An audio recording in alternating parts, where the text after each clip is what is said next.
Hello students. Today we are going to learn about application of Newton's laws. Okay. In our last class we are completed up to discussion of Newton's laws. Yes, that is conclusion. Newton's law உடைய conclusions வரைக்கும் நம்ம பார்த்தோம். Now we are see the applications. Here first we can see the free body diagram. First we can see the free body diagram, students. It's a important concept. Okay, this is used to help the solve the problems. Okay, so this one is a very important, students, so listen and watch carefully. Okay, so first, what is free body diagram? It's a simple tool. Free body diagram is a simple tool to analyze the motion of the object using Newton's laws. Okay, to analyze the motion of the object. Just you underline your textbook, students. Maybe asked in one more question. Okay, free body diagram, it's simple tool to analyze the motion of the object using Newton's laws. Newton's law use பண்ணி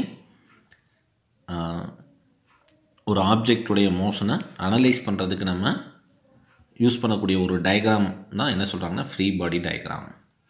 okay, here இந்த free body டயக்ராம்ஸை draw பண்ணுறதுக்கு சிஸ்டமேட்டிக்ஸாக steps இருக்குது. ஒரு 3 steps வந்து இருக்குது. அந்த 3 steps தான் இப்போ நம்ம பார்க்க போகிறோம். இந்த 3 ஸ்டெப்ஸ் என்ன அப்படிங்கிறது ஒரு மேபி ஆஸ்க்டு இன் 2 mark R 3 mark question. Okay, 2 mark R 3 mark கொஸ்டினில் கேட்கலாம். Okay, 2 mark R 3 mark question. See the first point of the steps followed for drawing the free body diagram. Identify the force acting on the object.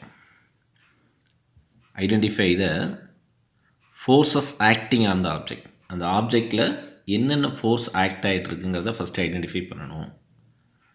Okay, next point, represent the object as a point. Okay, so அது என்ன ஆப்ஜெக்டாக இருந்தாலும் நம்ம அதை என்ன consider பண்ணிக்கணும், எப்படி represent பண்ணணும், it's a பாயிண்ட்டாக கன்சிடர் பண்ணணும். What is the first point? Identify the forces acting on the object. அந்த ஆப்ஜெக்ட் மேலே ஆக்ட் ஆகக்கூடிய ஃபோர்ஸு என்னென்னங்கிறத பார்க்கணும். Second point, what is that? We consider the object as a point. Object என்னவா consider பண்ணணும், ஒரு பாயிண்ட்டாக கன்சிடர் பண்ணணும். Okay, see the third one. So third one is draw the vectors representing the force acting on the object. Okay, so என்ன சொல்கிறாங்க, draw the vectors representing the force. இப்போ நம்ம identify பண்ணியிருக்கக்கூடிய ஃபோர்ஸஸை வெக்டர்ஸில் ட்ரா பண்ணணும். ஓகே, வெக்டர் டயக்ராமாக கன்வெர்ட் பண்ணணும். Okay, so only 3 points to draw the free body diagram. First one என்ன சொல்கிறோம், நம்ம identify the force acting on the object. அந்த ஆப்ஜெக்ட் மேலே ஆக்ட் ஆகக்கூடிய ஃபோர்ஸஸ் என்னங்கிறத ஐடென்டிஃபை பண்ணணும். What is the second one? The object consider as a like a point. Object என்னவா consider பண்ணணும், ஒரு பாயிண்ட்டாக கன்சிடர் பண்ணிக்கணும். Okay, third one, to draw the vectors representing the forces acting on the object. அந்த object மேலே act ஆகக்கூடிய ஃபோர்ஸஸ்க்கு நம்ம என்ன செய்யணும், வெக்டர்ஸில் ட்ரா பண்ணி ரெப்ரசன்ட் பண்ணணும். ஓகே, ஸோ இந்த 3 ஸ்டெப்ஸ் தான் நம்ம என்ன செய்கிறோம், ஃப்ரீ பாடி டயக்ராம் ட்ரா பண்ணுறதுக்கான சிஸ்டமேட்டிக் ஸ்டெப்ஸு. ஓகே, ஸோ இதை ஒரு எக்ஸாம்பிள்ஸில் நம்ம பார்க்கும்பொழுது ரொம்ப யூஸ்ஃபுல்லாக இருக்கும் நமக்கு அதை அண்டர்ஸ்டூட் பண்ணுறதுக்கு. Okay, see that next paragraph. When we draw the free body diagram for an object or system, the forces extracted by the object should not be included in the free body diagram. Okay, when we draw the free body diagram for an object or system. Okay, ஒரு சிஸ்டம்க்கு வந்து என்ன சொல்கிறாங்க, சிஸ்டமாக இருக்கட்டும் அல்லது ஒரு ஆப்ஜெக்டாக இருக்கட்டும், extract ஆகக்கூடிய ஃபோர்ஸஸை, ஃபோர்ஸ் எக்ஸ்ட்ராக்டட் பை த ஆப்ஜெக்ட்னால் எக்ஸ்ட்ராக்ட் ஆகக்கூடிய ஃபோர்ஸஸை நம்ம இங்கே என்ன தேவையில்லை, இன்க்ளூட் பண்ண தேவையில்லை. ஃப்ரீ பாடி டயக்ராமில் இன்க்ளூட் பண்ண தேவையில்லை. Okay, that's all. This is the 3 steps involved to draw the free body diagram. Okay, see the next one, example number 3.1. See the question first. A book of mass m is at rest on the table. Okay, see the diagram. a book of mass, ஒரு புக்குடைய mass வந்து m எப்படி இருக்குங்க, at rest எங்கே இருக்குது, on the table. Okay, so இது given data.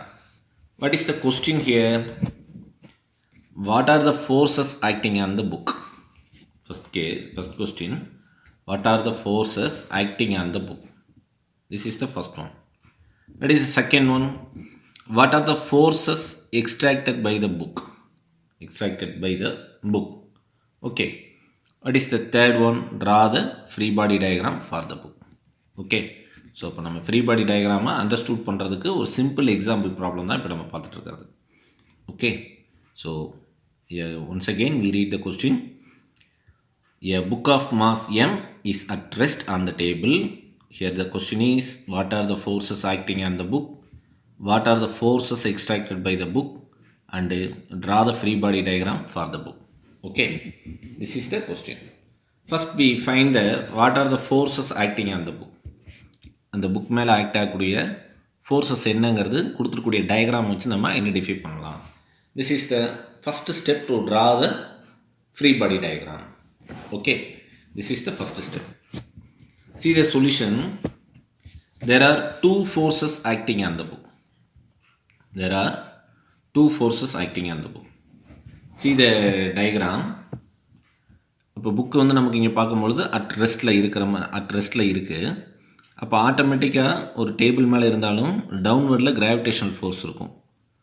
Okay, டவுன்வர்டில் gravitation force இருக்கும். At the same time இங்கே book ரெஸ்ட்டில் இருக்கிற காரணம் என்னென்னா, எவ்வளோ கிராவிடேஷனல் ஃபோர்ஸ் இங்கே டவுன்வர்டில் இருக்கோ அதுக்கு ஈக்குவலான மேக்னிடியூடில் ஆப்போசிட் சைடில் ஒரு ஃபோர்ஸ் இருக்கும். That's called normal contact force. So அந்த ஃபோர்ஸும் இங்கே இருக்கக்கூடிய இந்த gravitational force net force becomes ஜீரோவாக இருந்தால் தான் புக் அட் ரெஸ்ட்டில் இங்கே இருக்குது. ஓகே, ஸோ அதை தான் இங்கே சொல்லுவாங்க. Okay, able to understand students? Yes. So ஒரு புக்கு ரெஸ்ட்டில் இருக்குது அப்படின்னா அங்கே நெட் ஃபோர்ஸ் வந்து ஜீரோ. அது என்ன சார் நெட் ஃபோர்ஸ் அப்படின்னு பார்த்தோம்னா two kind of force act ஆகும். நார்மலாக ஒரு ஆப்ஜெக்ட் ரெஸ்ட்டில் இருந்தால் ஒன்று downward gravitational force, it will be equal மேக்னிடியூடில் இருக்கக்கூடிய ஒரு நார்மல் ஃபோர்ஸும் ஆக்ட் ஆகும், புக்கு மேலே ஆக்ட் ஆகிட்டு இருக்கும். Okay, so the total net force becomes zero, the book will be at ரெஸ்ட்டில் இருக்கும். Okay, see the solution. The gravitational force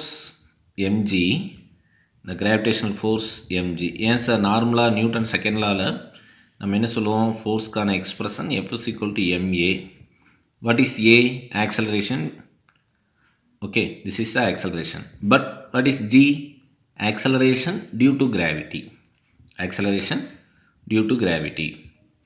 So that gravitational force acting on the downwards on the book, புக்கில் டவுன்வர்டில் act ஆகிட்டுருக்கு. Okay, another one force, that is normal contact force, that is n. Normal contact force extracted by the surface of the table on the book. எங்கே இருக்குது sir அப்படின்னா surface of the table on the book. Okay, the direction of that normal contact force is act upward as shown in the figure. எந்த டைரெக்ஷனில் இருக்குது sir, upward டைரெக்ஷனில் இருக்குது. So these two force acting on the book. Okay, these two force acting on the book. Okay students, so first question is over. What are the force acting on the bookங்கிறத கேட்கக்கூடிய கொஸ்டினுக்கு solution பார்த்தோம். Two kind of forces acting on the book. One is the downward direction இருக்கக்கூடிய gravitational force. Another one is the normal force acting on the book in upward direction. Okay, that is the second one. What are the forces extracted by the book? Okay, see the solution. So what is the second question? What are the forces extracted by the book? Okay, that is, you know the Newton's third law, it's a action reaction pair, you know one. So அதை base பண்ணி தான் இங்கே சொல்கிறேன். ஏன் சார்னா டவுன்வர்டில் என்ன force இருக்கோ அதே ஃபோர்ஸ் தான் ஆப்போசிட் சைடில் இருக்குது. So we are applying Newton's third law. Okay, So according to Newton's third law, there are two reaction forces extracted by the book. Okay, two reaction forces வந்து இங்கே இருக்குது. What is the first one? The book extracted on equal and opposite forces mg on the earth which act upward. That is normal force. This one is a normal force. Okay, the book extracted equal and opposite force. mgக்கு opposite ஒரு force இருக்குது. எந்த டைரெக்ஷனில்? act on a upward direction. Okay, that is the second one. We know that is downward direction act ஆகிட்டு இருக்கக்கூடிய gravitational force. Okay, so அந்த gravitational force எப்படி இருக்குது?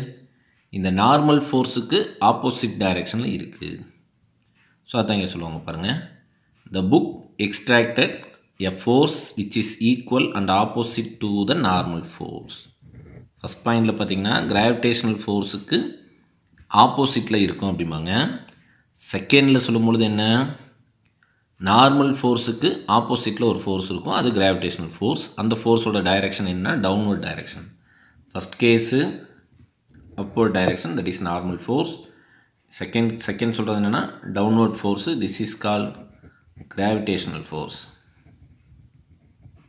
Gravitational force.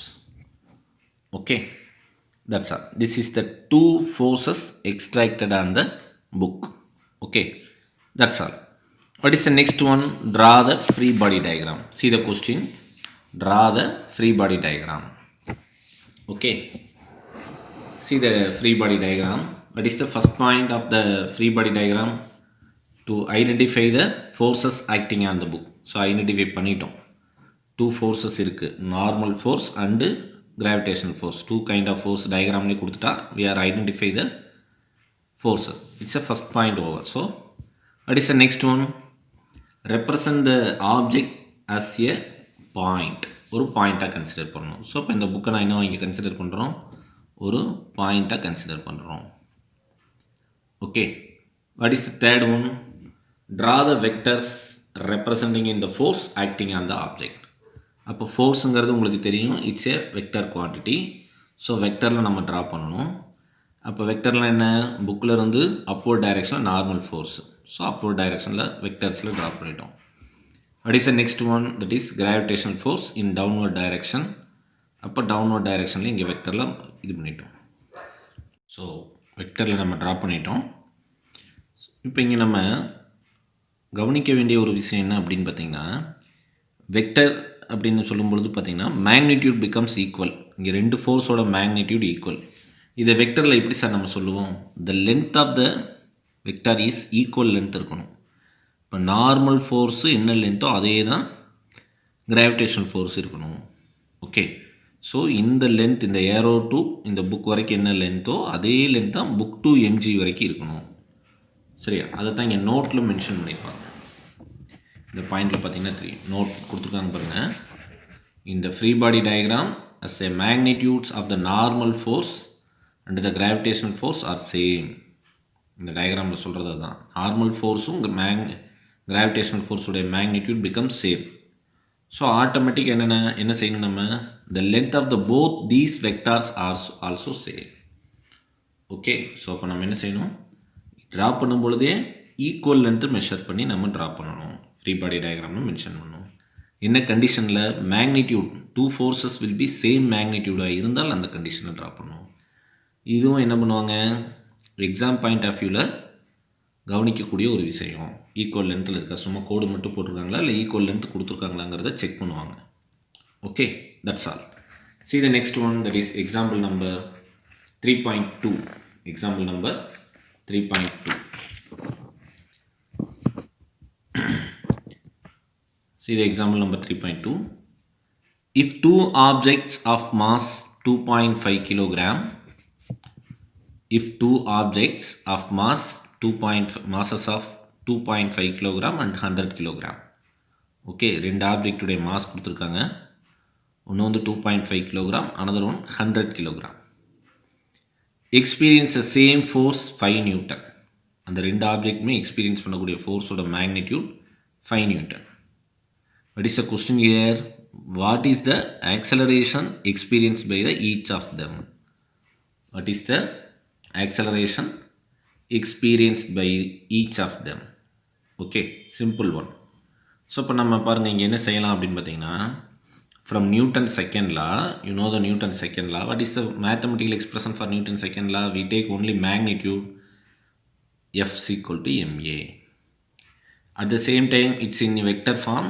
We write F vector that's equal to m into a vector. Okay, just you recall Newton second law. அப்போ force எந்த direction இருக்கோ அதே direction தான் ஆக்சலரேஷன் இருக்கும் அப்படிங்கிறத நம்ம பார்த்துட்டோம். So this expression only in magnitude F is equal to ma. Simply we say it's called Newton's second law. Okay, simply we say it's called Newton's second law. Okay, students. Here what is the question? Here the given data, see the given data, both two masses will be given, 2.5 kilogram, another one is a 100 kilogram. F also given, it will be given in same force ன்ட்டாங்க. So அப்போ நம்ம என்ன செய்யணும்? We find only acceleration. A தான் question.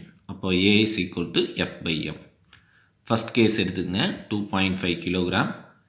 அப்போ F ஓட value we know that is 5 Newton. 5 by 2.5 that's equal to 2 meter second power minus 2. This is the SI unit of acceleration. Okay. What is the second one? The mass will be changed. It will be equal to 100 kilogram. அப்போ 100 kilogram substitute பண்ணுங்கள். Just எங்கே change இந்த இடத்துல மட்டும் changes இருக்கும். அதுதான் இங்கே காட்டுறாங்க. அப்போ 5 by 100 that's equal to 5 into 10 power minus 2 வரும். 0.05 meter second power minus 2. Okay. So this is the acceleration experienced by the two objects. Okay. So இங்கே நம்ம அண்டர்ஸ்டூட் பண்ணக்கூடிய ஒரு டேர்ம் என்ன அப்படின்னு பார்த்தீங்கன்னா அதை நோட்டில் மென்ஷன் பண்ணியிருப்பாங்க. உங்கள் டெக்ஸ்ட் புக்கில் பேஜ் நம்பர் 115 பார்த்தீங்கன்னா தெரியும். Okay, see the note. Even though forces applied on the object is same. So first case நம்ம பார்த்த அந்த கொஸ்டினில் பார்த்தீங்கன்னா கொடுக்கக்கூடிய அந்த ரெண்டு ஆப்ஜெக்ட்லையுமே மாஸ் வந்து டிஃப்ரெண்ட்டாக இருக்குது, but force will be same. 5 நியூட்டன்கிற ஃபோர்ஸை நம்ம கொடுத்தோம் இந்த இப்போ நம்ம பார்த்துட்டுக்கூடிய அதே ப்ராப்ளமில். பட் என்ன இருந்ததுங்க? Mass will be different. Okay, mass டிஃப்ரெண்ட்டாக இருக்கிறதுனால எக்ஸ்பீரியன்ஸ் பண்ணக்கூடிய ஆப்ஜெக்ட் எப்படி இருக்குன்னா எக்ஸ்பீரியன்ஸ் பண்ணக்கூடிய ஆக்சலரேஷன் எப்படி இருக்குது அப்படின்னு பார்த்தீங்கன்னா இட் வில் பி டிஃபர். ஏன் சார் அப்படின்னு பார்த்தீங்கன்னா the acceleration is inversely proportional to the mass. You know the formula for force, that is F is equal to ma. Simply we say it's a Newton's second law. What is a? Acceleration, that is F by m. Okay, what are the relationship between acceleration and mass? It's inversely proportional. So அப்போ mass வந்து ஹியூஜாக இருந்தால் acceleration லீஸ்ட்டாக இருக்கும். At the same time least மாஸாக இருந்தால் acceleration becomes large. So first கேஸ்லேயே பார்த்தோம், ஒன்று வந்து மாஸ் வந்து 2.5 கிலோகிராம், செகண்ட் ஒன்று வந்து 100 கிலோகிராம் கொடுத்துருந்தாங்க. ஸோ அப்போ ஃபஸ்ட் கேஸ்க்கு ஆக்சலரேஷன் வேறு, செகண்ட் கேஸ்க்கு ஆக்சலரேஷன் வேறு. எக்ஸ்பீரியன்ஸ் பண்ணக்கூடிய ஃபோர்ஸ் சேமாக இருந்தாலும் acceleration is inversely proportional to the what is that mass. Okay, that's all. So அதுக்கு ஒரு அனதர் ஒன் ஒரு சிம்பிள் ஒரு இது கொடுத்துருப்பாங்க, பார்த்தீங்கன்னா தெரியும். ஜஸ்ட் நீங்கள் உங்களுடைய டெக்ஸ்ட் புக்கில் அதை ரீட் பண்ணி பாருங்கள், தெரியும். when an apple falls it experiences the gravitational force. Okay, just you read it this passage. Okay, it's a just you read it and என்ன கொடுத்துருக்காங்க நீங்கள் பாருங்கள், போதும். Okay, see the next one, that is example number 3.3. 3.3. See the example number 3.3. Which is the greatest force among the three forces F1 vector, F2 vector and F3 vector are shown in below. It's like a one mark question, students. Okay. Which is the, once again see the question, which is the greatest force among the three force F1 vector, F2 vector and F3 vector are shown in below. Okay, so நம்ம கொடுத்துருக்கூடிய டயக்ராமை வச்சு நம்ம என்ன செய்யணும், identify பண்ணணும். எப்படி sir identify பண்ணலாம் அப்படின்னு பார்த்தீங்கன்னா, how to mention the magnitude of force. நமக்கு we know that force is a vector quantity. Force is a vector quantity. Forceங்கிறது vector quantity. அப்போ automatically it has both magnitude and direction. Both direction and magnitude ரெண்டுமே இருக்கும். Okay, how to identify the magnitude of force? That is the length of the vector. It's a magnitude of the force. அப்போ length வச்சு நம்ம identify பண்ணலாம். அப்போ this is the magnitude of force F1. This is the magnitude of force F2. This is the magnitude of force F3. So அப்போ automatically ஈஸியாக நம்ம identify பண்ணிடலாம். அப்போ இருக்கிறதுலே highest magnitude which one? That is F1 vector. F1 வெக்டாருக்கு தான் highest magnitude இருக்குது. இப்போ நீங்கள் பார்த்தீங்கன்னாவே தெரியும், compare to remaining two F2 and F3யோட கம்பேர் பண்ணும்பொழுது F1 becomes greater magnitude. Okay, that is length will be greater to compare the remaining two arrows. Okay, so அப்போ F1 is the greatest force in the given three forces. Okay, that is the solution. See the solution. Force is a vector and magnitude of the vector. Force is a vector quantity. It has both magnitude and direction. இங்கே direction no problem, எல்லாமே same டைரெக்ஷனில் தான் இருக்குது. Towards positive x axis, towards positive x ஆக்சிஸில் இருக்குது. It's no problem. The magnitude of the vector is represented by the length of the vector. Length of the vectorல தான் நம்ம represent பண்ணுறோம். Here F1 vector is the greater length compared to the other two. Okay, so F1 vector is a largest of the three. Okay, that's all. See the next one, that is example number 3.4. Example number 3.4. See the question first, student. Apply Newton's second law to mango hanging from tree. Apply Newton's second law to mango hanging from a tree. Here the given data is mass of the mango will be given. It is equal to 400 gram. ஒரு மேங்கோவுடைய wait பார்த்தீங்கன்னா 400 gram. Okay, see the solution of this problem. என்ன சொல்கிறாங்க, ஹேங்கிங்கில் இருக்கக்கூடிய அந்த மேங்கோவில் Newton second லாவை apply பண்ண சொல்கிறாங்க. அப்போ அதாவது என்ன கண்டுபிடிக்க சொல்கிறாங்க, ஃபோர்ஸ் என்னங்கிறதா இங்கே கொஸ்டின். நியூட்டன் செகண்ட் லாவோட பர்பஸே to find the force F is equal to ma. M கொடுத்துட்டாங்க, ஆக்சலரேஷனை ஃபைண்ட் பண்ணி நம்ம ஈஸியாக கண்டுபிடிச்சிடலாம். Okay, see the solution of this problem. இதுக்கு முன்னாடி நம்ம பார்த்துருக்கூடிய எல்லா டாப்பிக்கும் இந்த ப்ராப்ளமில் இன்க்ளூட் ஆகும். For example inertial frames, coordinate systems, free body diagram, statement, Newton second லாவுடைய ஸ்டேட்மெண்ட்டு. ஸோ இது எல்லாம் இன்வால்வ் ஆகும். Okay, listen here. See the solution first. Note, before applying Newton's law, the following steps have to be followed. Okay, choose a suitable inertial coordinate system to analyze the problem. Okay, so choose a suitable inertial coordinates.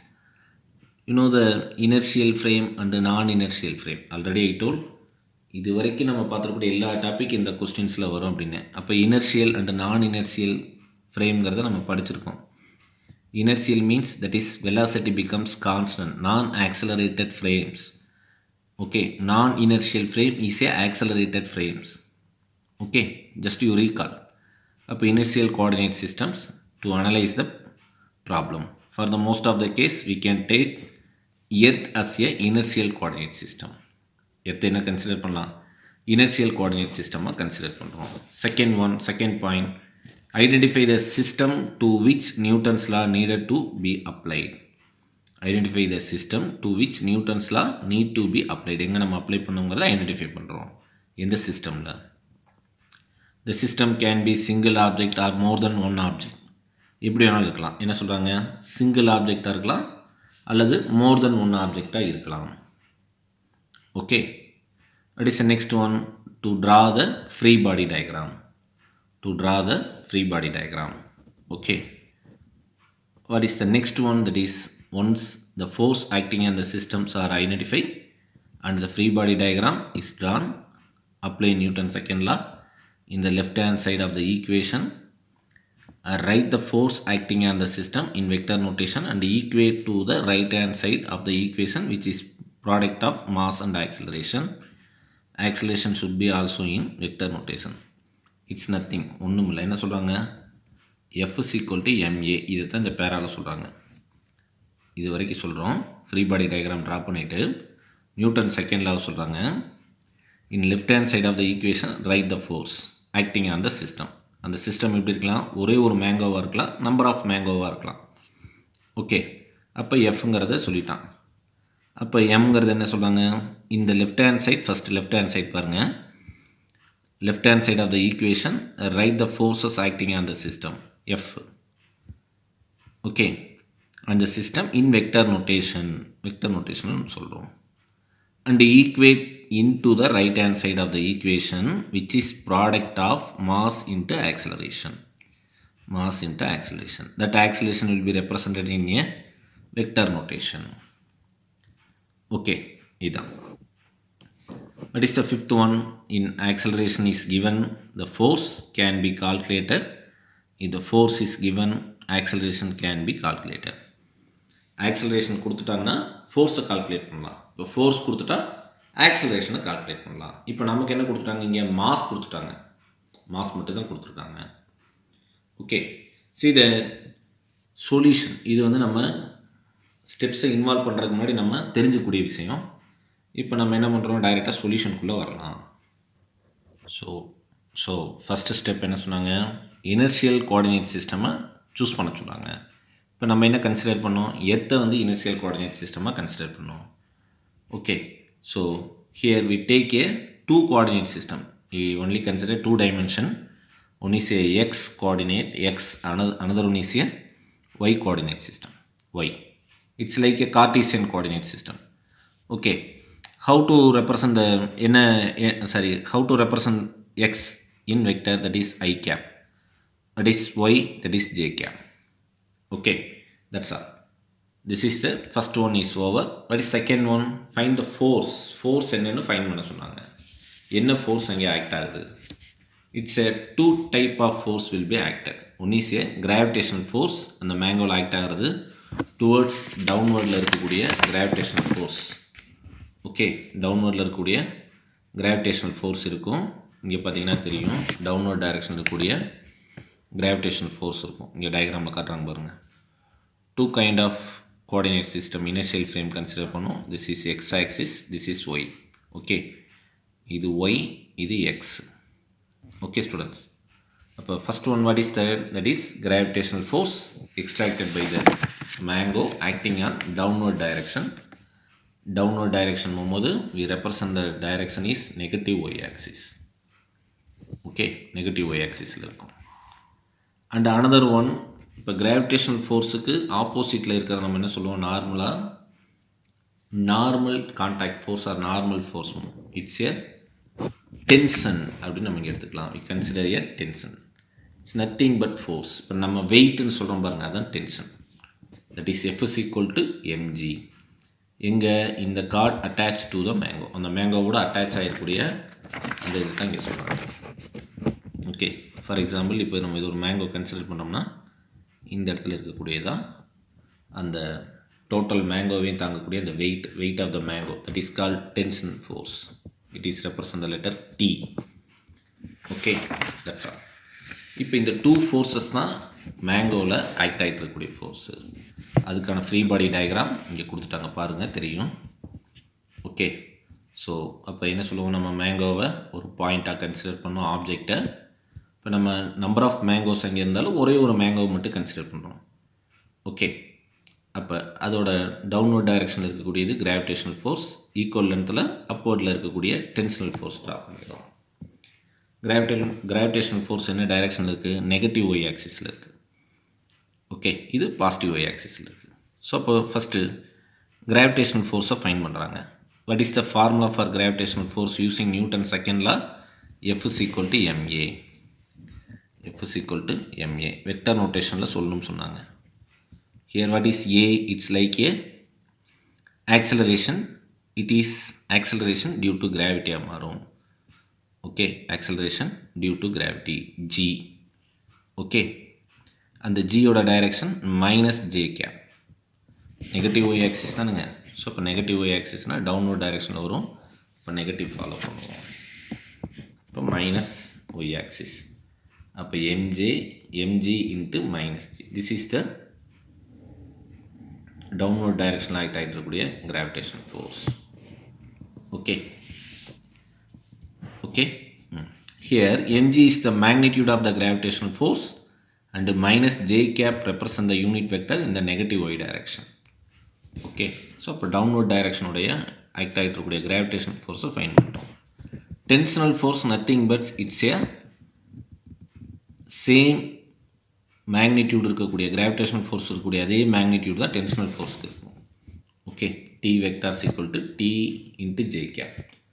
Okay, what is t? It's nothing but magnitude equal, it is mg. Okay, அது அப்படி நம்ம வச்சுக்கலாம், அல்லது அப்படி இருக்கட்டும். t in the direction positive y axis j cap. Okay, so அதுதான் இங்கே next சொல்லுவாங்க பார்த்தீங்கன்னா தெரியும். Here t is the magnitude of tension force and j cap represent the unit vector in positive y direction. Okay, so இப்போ what is net force? நம்ம என்ன செய்யணும்? Gravitational ஃபோர்ஸையும் டென்ஷனல் ஃபோர்ஸையும் add பண்ணுவோம். அப்போ this is the gravitational force minus MG J cap. Very MG J cap தான் negative Y direction இருக்கனால minus J cap போடுறோம். அந்த மைனஸை முன்னாடி போடுறோம். What is T vector? That is T into J cap. Just ஒரு மாடிஃபை பண்ணுறாங்க. T minus J கேப்பை காமனாக வெளியே எடுத்துடுறோம். இப்போ T minus MG. That net force will be equal to m into a vector. This is Newton's second law. அப்போ நம்ம என்ன செய்யலாம்? இந்த t minus mg into j கேப்பை சப்ஸ்டியூட் பண்ணுறோம். ஓகே, அது இல்லாமல் நம்ம என்ன கன்சிடர் பண்ண பாருங்கள். இங்கே சொல்கிறாங்க பாருங்கள், இந்த மேங்கோ அட் ரெஸ்ட்டில் தான் இருக்குது, ஹேங்கிங்கில் இருக்குது, ஜஸ்ட் ஹேங்கிங்கில் இருக்குது with respect to us. So ஆட்டோமேட்டிக்கலாக it's like a inertial coordinate system, inertial ஃப்ரேமாக தான் கன்சிடர் பண்ணுறோம். ஸ்டார்டிங்லேயே சொன்ன இனர்ஷியல் ஃப்ரேம்னா என்ன சொன்னேன்? நான் accelerated frames. That is velocity becomes constant. ஒரு கான்ஸ்டன்ட் டிஃப்ரென்ஷியேட் பண்ணிங்கன்னா 0. So acceleration is 0. அப்போ இந்த ஏ வெக்டாருங்கிறது 0. அப்போ எம் இன்ட்டு 0 0.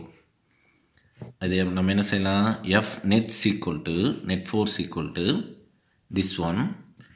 அப்போ F nets equal to MA.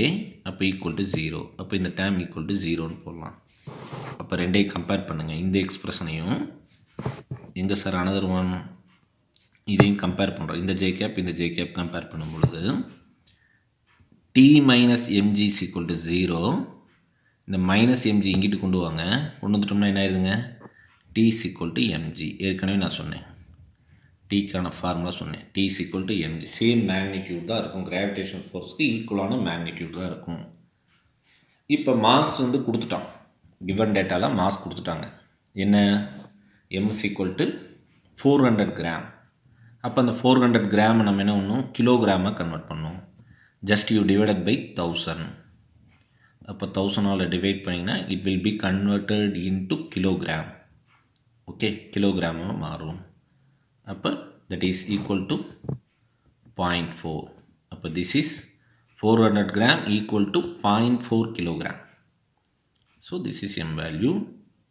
What is g value? 9.8. It's a constant one.